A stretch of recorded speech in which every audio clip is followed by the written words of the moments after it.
On another matter, one of the few details Vice President Harris has shared about her growing agenda is a pledge to implement price controls at the grocery store to end so-called price gouging.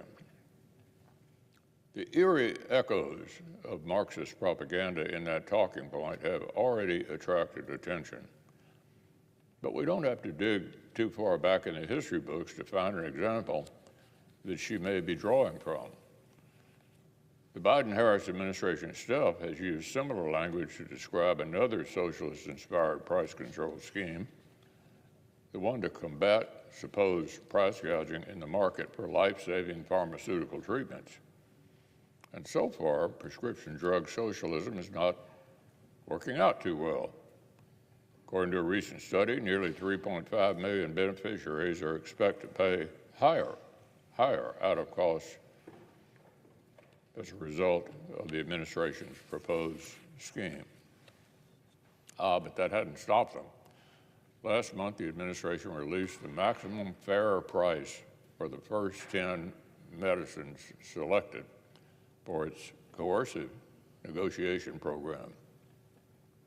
Of course, when you dig into the details, the scheme sounds less like a negotiation than a shakedown. If the dictated maximum fair price is not feasible, drug makers have two choices. They can pay an exorbitant excise fee, or they can withdraw entirely from participating in Medicaid and Medicare. Now remember, the real losers from this misguided policy are the vulnerable patients who are left with fewer life-saving cures.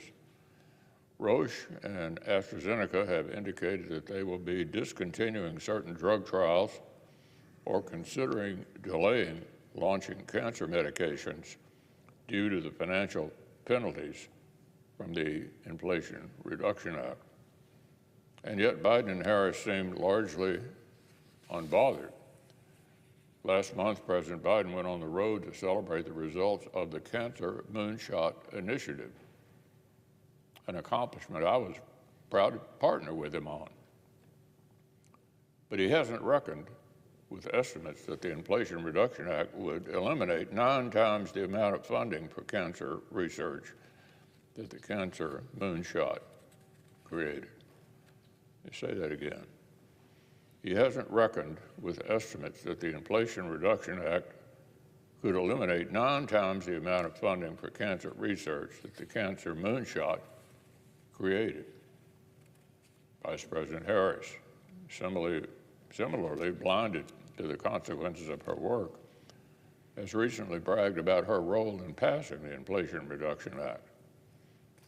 I can't imagine that Americans facing rare disease diagnosis are as proud of that record as she is.